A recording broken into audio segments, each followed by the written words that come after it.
Hey everyone, so real quick, I recently became a partner in the Content Creator Program. So if you want to support me, I'll leave this link below. You go down to the search bar and you type in Zepp YT, Zepp YouTube, and click the support button.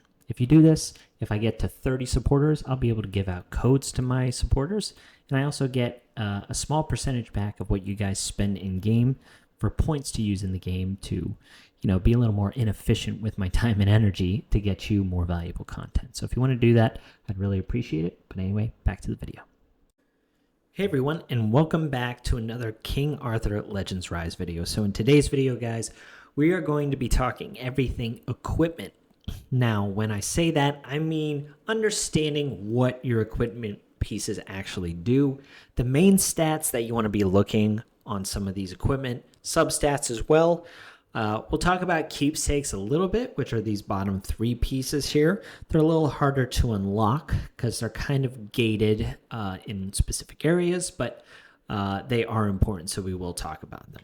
I'm not going to be talking about like the specific gear sets and what they do or what their importance is. I'll just skim over them briefly, but I think there's plenty of videos out there talking about like in detail about specific sets and so on and so forth. So anyway, let's get into it. So the first thing is where do you get equipment, right? There's actually three places to get equipment. The first one is the story mode. As early as normal mode, you'll get like 1-star pieces and things like that. This is all garbage. You do not want it. Hard mode, you get like 2 to 3-star pieces. That's also garbage. You really shouldn't level up that stuff too much. You might have to just to progress in certain areas, but eventually it's gonna get outpaced real quick.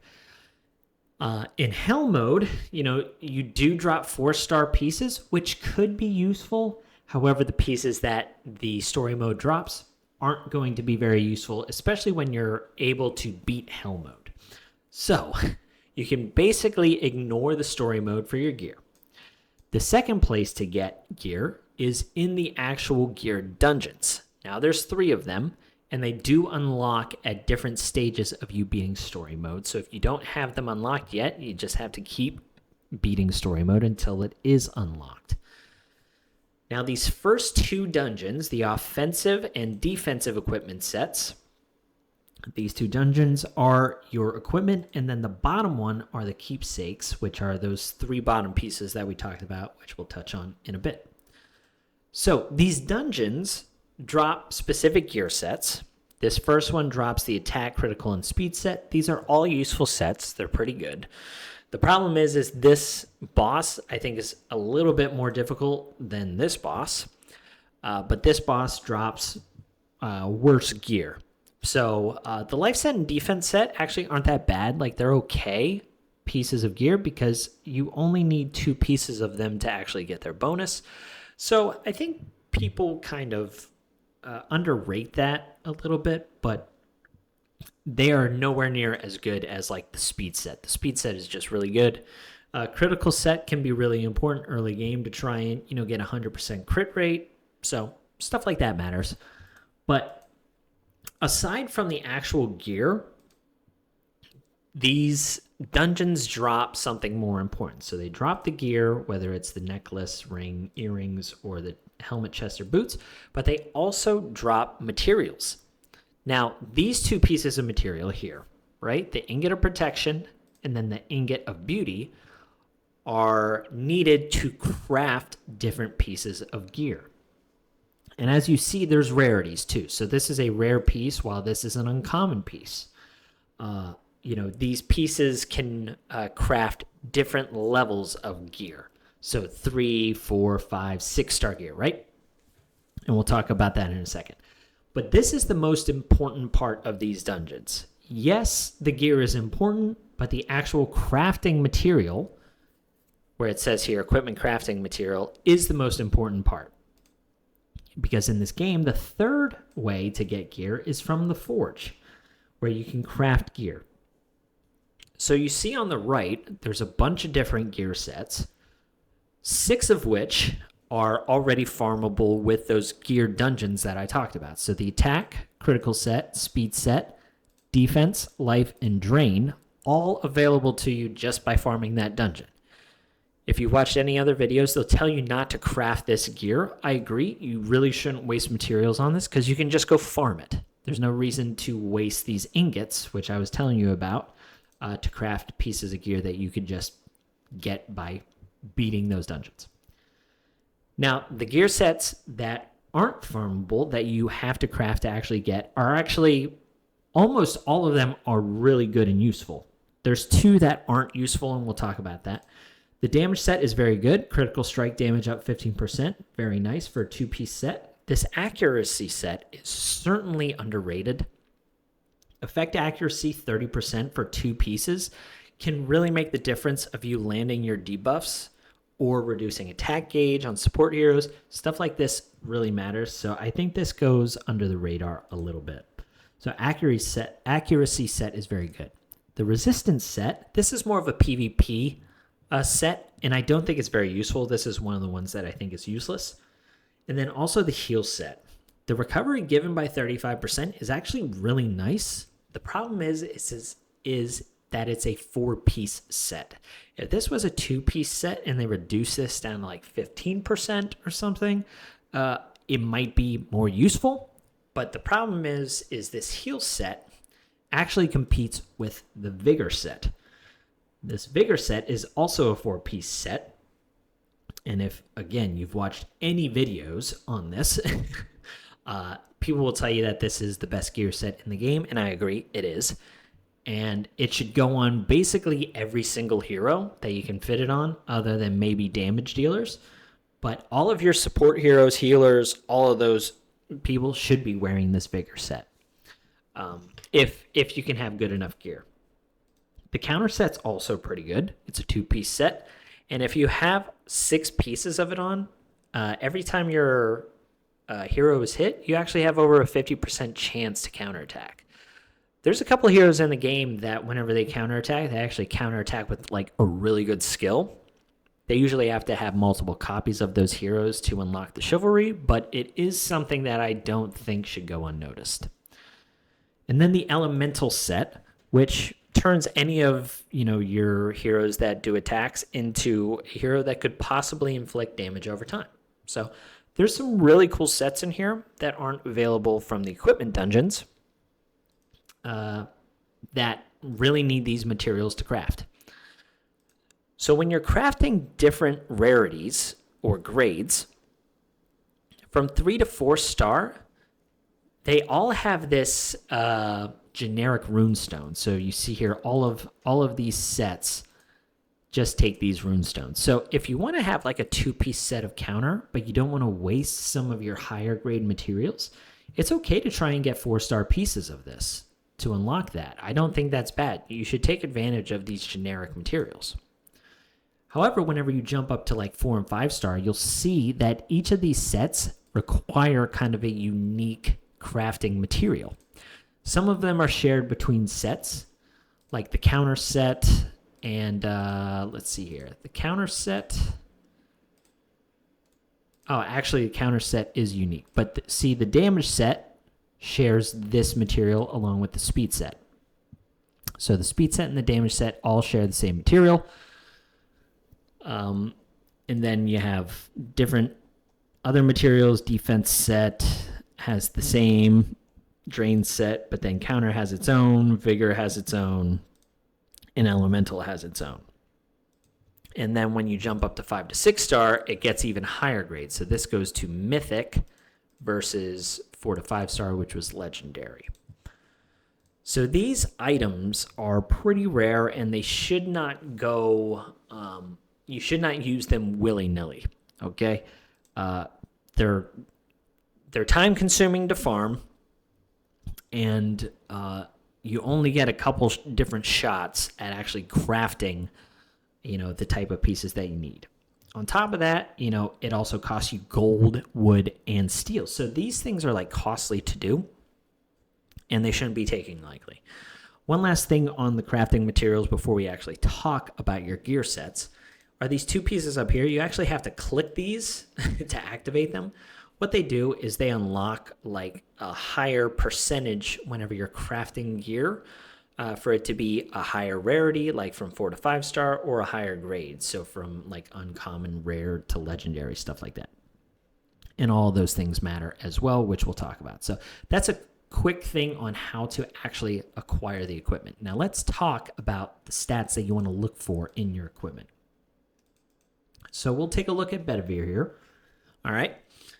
So Bedivere has these 6 pieces of gear. They all have the ability to have a main stat, which is the top here. It's kind of highlighted in gold. And then they have substats here, which are kind of the grayed out versions. Each of these pieces have a certain main stat. On the helmet, chest, and boots, they all will always have this same main stat. So boots will always have HP. The chest will always have defense, and the helmet will always have attack. All right? The substats can vary, but the main stat will stay the same. Now, on the right side of the gear, this is where gear pieces can really fluctuate. The company actually has a pretty good forum with this infographic that shows you the main stats that these pieces can have. So as you see here, the necklace, earrings, and ring on the accessories, once you have the option of getting 4-star gear, you have a bunch of variants. So for your earrings, you can have anywhere from attack percentage, defense percentage, HP percentage, effect accuracy, or effect resistance. The earrings can have the same thing, attack, defense, HP percentage, or they can now have critical strike damage or critical strike rate. This is very unique just to the earrings. You can also have hit accuracy, which is unique to the earrings. And then the rings have the ability to actually have attack speed as your main stat. This is huge. And then also they have the ability for recovery percentage, which is great for your healers. And we'll talk about all of these stats here in a second. The keepsakes as well, which are unlocked through awakening your heroes. So if you don't know how to unlock those keepsakes, this awakening from favor dungeons, this is a big thing. There's videos out there talking about favor dungeons. You need these materials to actually awaken your hero. And when you awaken them to certain levels, 1, 2, 3, 4, 5, or 6 star, you will then unlock pieces of those keepsakes that you can then equip. The keepsakes are very important as well because it's additional stats, and some of those stats are even unique as well. So in your keepsakes, you can have effect accuracy as your main stat. Effect accuracy is very hard to achieve, a high percentage of it at least. You really need to prioritize your belt or your earrings, your necklace for that. And we'll talk about that again in a bit. The orb is another place where you can get attack speed or hit accuracy as your main stat. This is going to be really important. We'll talk about that. And then the banners, which have the ability to get pierce percentage or, again, critical strike rate or critical strike damage. Also endurance, but I think that main stat kind of stinks. So it's kind of hard to find this, but the game does show you what these stats do. So if you go to info, you click on this hourglass, and then you click on it again. Sorry, not the hourglass, magnifying glass. You can then go into the detailed stat info and see what these things do, right? So let's take Pierce, for example, which we saw in the banner. This stat will ignore defense. So if you have 25% Pierce, every single attack of yours will ignore 25% of the target's defense. This is such a huge stat. This is something you really want to have. Hit accuracy. This is something where if you're a weak element, let's say Bedivere is a frost hero with his relic, right? He has frost on his relic, so he's weak to storm. You have a higher rate of missing your attack against storm units. So if you have a higher hit accuracy, you have the ability to land your hits more. This is really important for like decreasing attack gauge and things like that, but just dealing damage. Then you have effect accuracy, which applies negative effects. You know, your defense down, your damage increase down, attack down, speed down. All of those things matter. Attack speed is, you know, how quickly your hero's attack gauge fills. So if you want to see what these things do, it's right here. All right.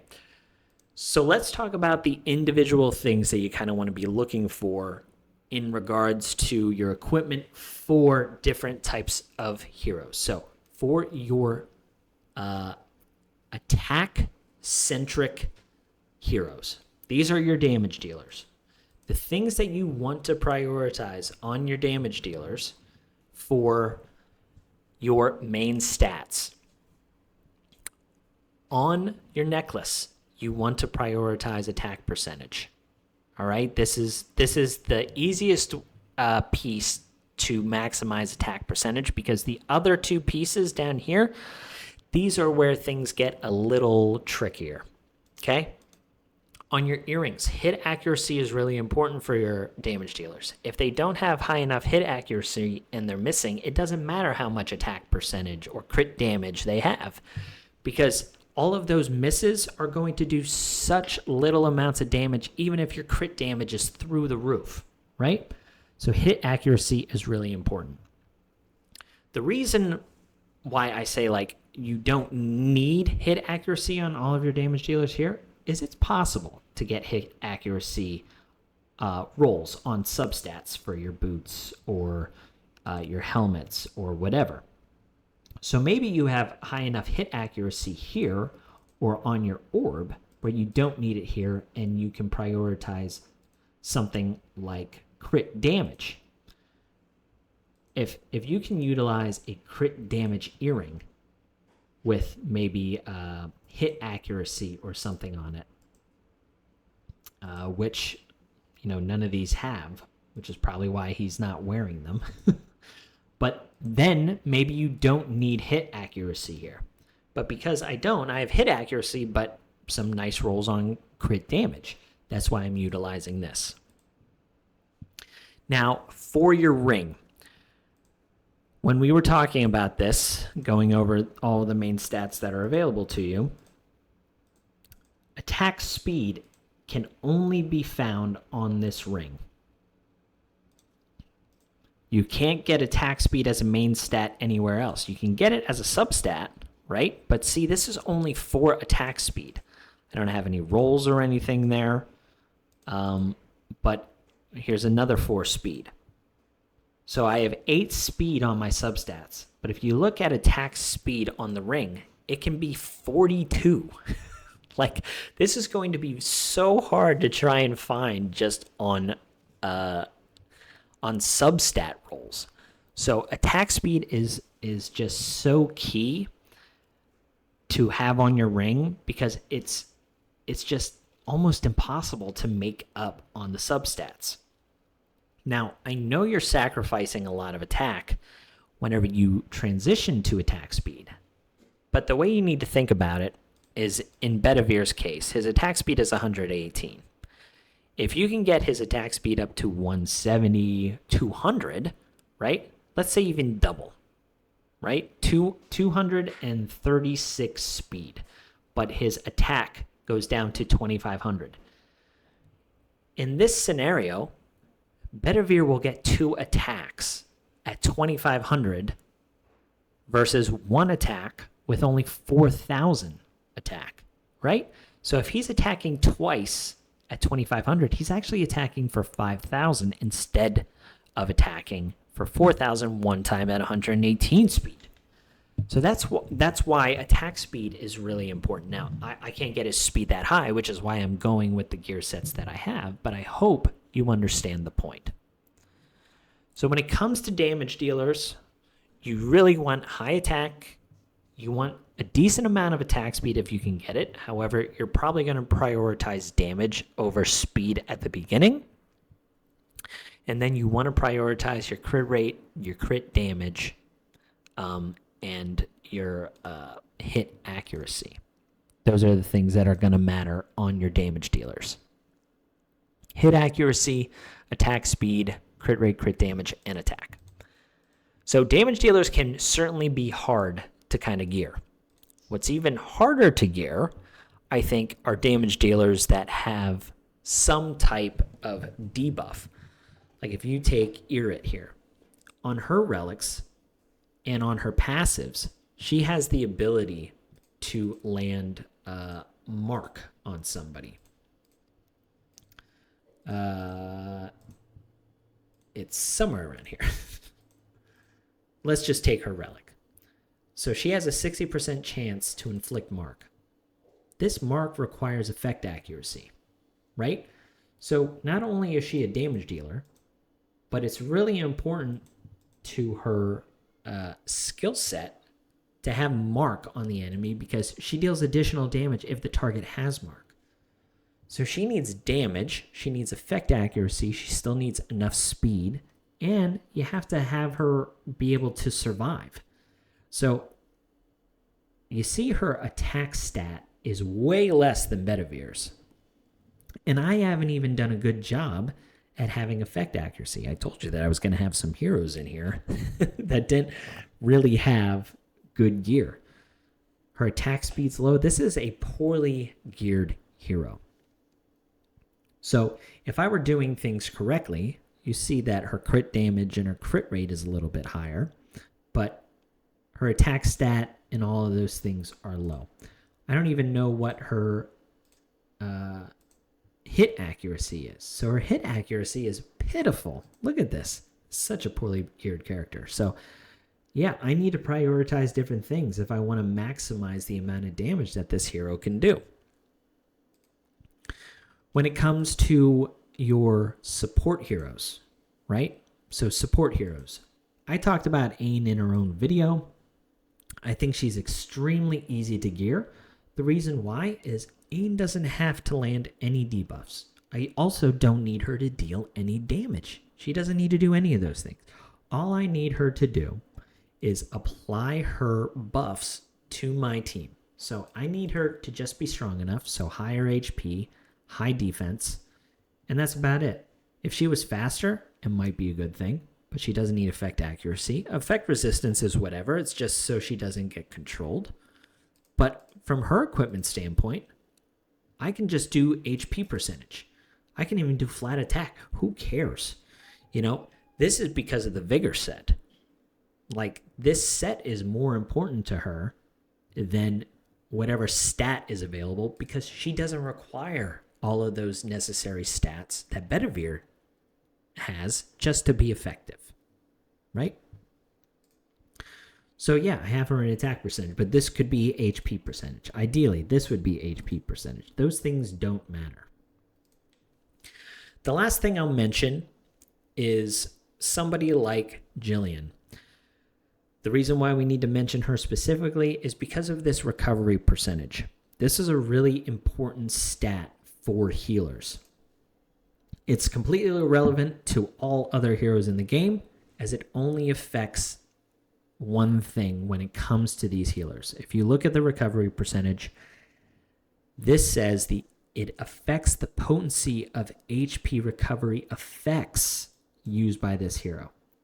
If somebody has recovery percentage on them and they get healed, it doesn't affect how much they get healed. It only matters if your healer has a high recovery percentage whenever they heal somebody. So if like Bedivere had 20% recovery percentage, he wouldn't get 20% additional recovery than his ally if Jillian were to heal all of them. It's only Jillian's recovery percentage that truly matters, which would affect everyone that gets healed. I hope that makes sense.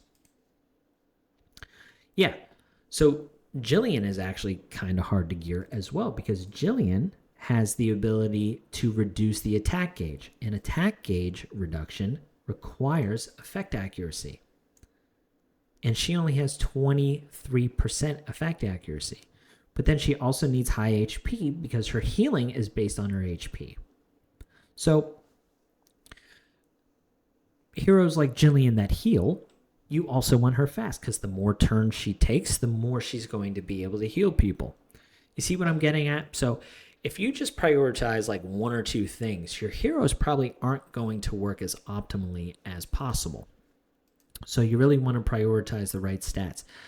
Vigor gear sets really throw a whole bunch of things out the window just because you're trying to just get usable pieces for Vigor to use.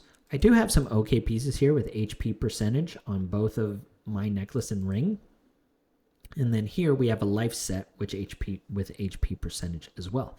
But ideally, I would want something like recovery percentage.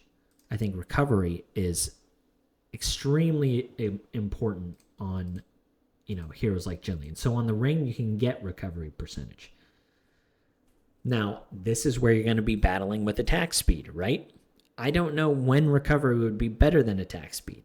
It might be better early on because you can't just loop around to your heroes fast enough, but I mean, that's something that you have to mix and match with your individual heroes. So I know this was a very long-winded video. It's more of a discussion, but I wanted to throw out some of those things there that you want to really be paying attention to when it comes to your gear pieces. I didn't go too much into the substats. I think you can get substats for all of those, like if your helmet, I'm pretty sure you can get HP percentage here. I don't know if you can get defense percentage or attack. Well, you can, but maybe, I don't know what is not applicable in these areas, but you're going to be looking for the same things, right? On your support heroes, you're going to be looking for HP percentage, attack speed, effect accuracy. On your damage dealers, you're going to be looking for crit rate, crit damage, attack percentage, attack speed. It's almost, intuitive at that point.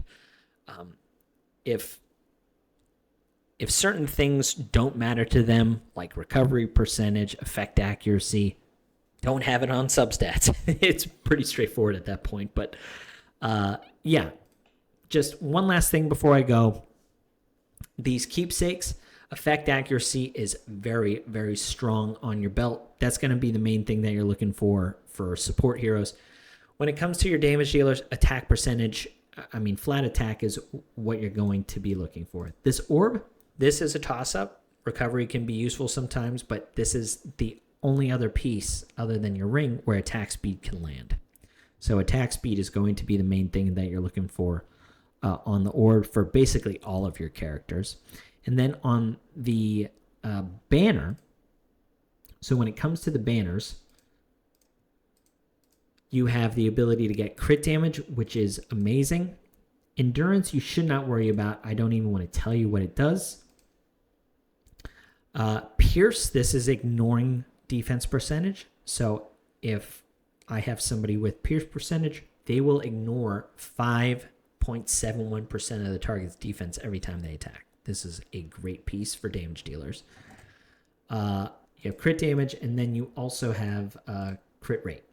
So, yeah, those are the things that you should look out for, guys. I hope this helped. I know it was kind of all over the place, but I like going into detail about these things. I hope I explained it well enough. I hope you guys have a Merry Christmas. It's Christmas Eve. I hope you enjoy, and yeah, I'll catch you on the next one. See ya.